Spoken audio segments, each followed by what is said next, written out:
Yan hapon guys, alas 3 na ng hapon guys, Sabado, yan, ulan na naman. Grabe talaga guys, lulusog na naman kami dito ngayon. Ay, hindi pwedeng pabayaan ang aming baboyan. Sa lahat ng mga katabi ng mga ilog yan, mga mababang lugar na bahayin, ingat-ingat po tayo lahat, kaya sobrang lakas ng ulan guys. Alas 6 na ng hapon yun guys, Sabado. Ngayon, Pusa 30. Kaya, tingnan mo, baha na yung daanan namin guys. Pinapatulog ko lang muna yung asawa kasi katapos lang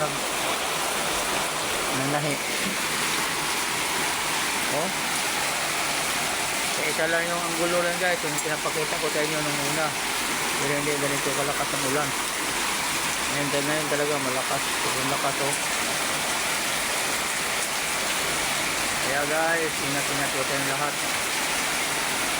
Kung saan ka mang lugar sa kabansulok sa Pilipinas. Lalong-lalo dito sa aming lugar, sa Ligaya.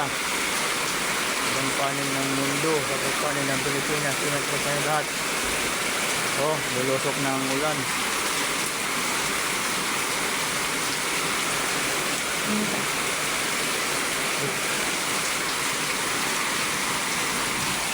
Ang lakas ng ulan. Napakalakas talaga ng ulan guys.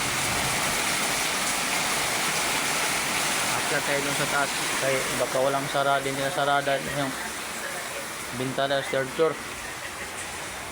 Ito medyo madilim, akyat tayo sa taas. Dito tayo. Sa second floor plan to guys. Banyo.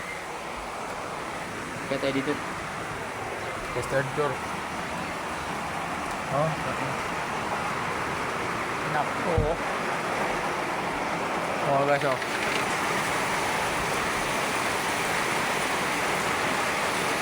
dito tayo sa taas guys, sa third floor.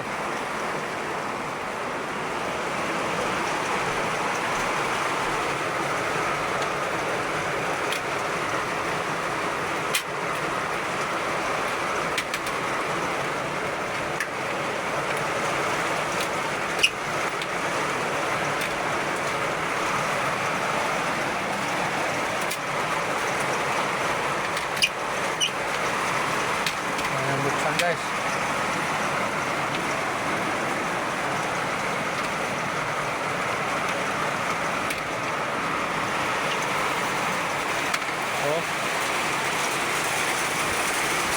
Grabe, lakas ng ulan. Dito ako sa taas.